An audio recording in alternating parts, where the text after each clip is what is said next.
What's going on, guys? My name is Billy. Welcome back to Comic Source, and today we're going to be talking about the Shang-Chi and the Legend of the Ten Rings, and the trailer that just was released by Marvel. Just a little bit of an overview on the character. In the comics, Shang-Chi is the son of Fu Manchu, but in the MCU, it's going to be a little bit different. His father is going to be the Mandarin, and in the comics, his father trains him to be the best of the best, a remarkable assassin and warrior, and he trains him from a very young age. On his first mission, he defects because he realizes what his father's true motives are, and his father's true motives are just evil in nature. He then turns around and attempts to attack his father's organization, and that's kind of the birth of his character. He is not super powered, so to speak. However, he is a master of martial arts and uses chi to enhance his strength. Now, of course, this movie is called Shang-Chi and the Legend of the Ten Rings. The Ten Rings was introduced in the MCU way back when in Iron Man 1. They were introduced as a menacing organization that was looking to get Stark weapons, and while they were very cool, it was just kind of your run-of-the-mill villains type situation. They appear again in a way that's disrespectful to how cool they really should be in Iron Man 3 with Trevor Slattery, an actor that is pretending to be the Mandalorian, and then of course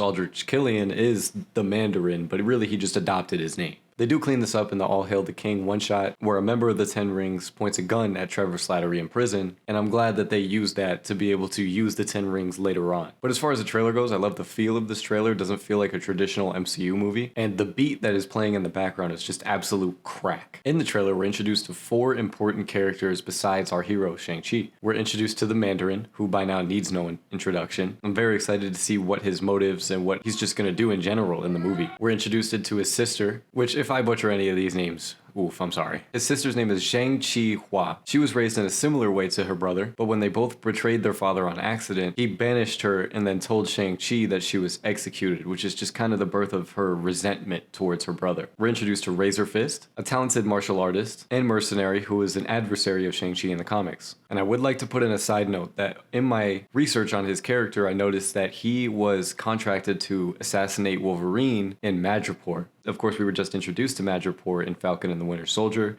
and we can see, thanks to New Rockstars, that they are in Madripoor in the trailer. The seeds are being planted for the X-Men in the MCU. And as well as Razor Fist, we are introduced to Death Dealer, who is another adversary of Shang-Chi. His name is Li Qing-lin, who is a double agent who's working for MI6, but is an undercover agent for Fu Manchu, Shang-Chi's father in the comics. So I'm assuming he's going to be working for the Mandarin here. And then of course we see the actual 10 rings, which in the comics, they are actual rings that go on your fingers that have different powers. But they display them as wristbands in the movie, most likely because we just spent the past 10 years looking for gems that go on your hand. But I'm very curious to see how they're going to be using them. Overall, I'm very excited for this movie. It looks very different, as I said before. The fight choreography looks to be on point, and we're almost back to normal with Marvel because we haven't seen a movie in theaters since Spider-Man Far From Home. Let me know what you guys thought about the trailer in the comments down below. Like and subscribe if you enjoyed.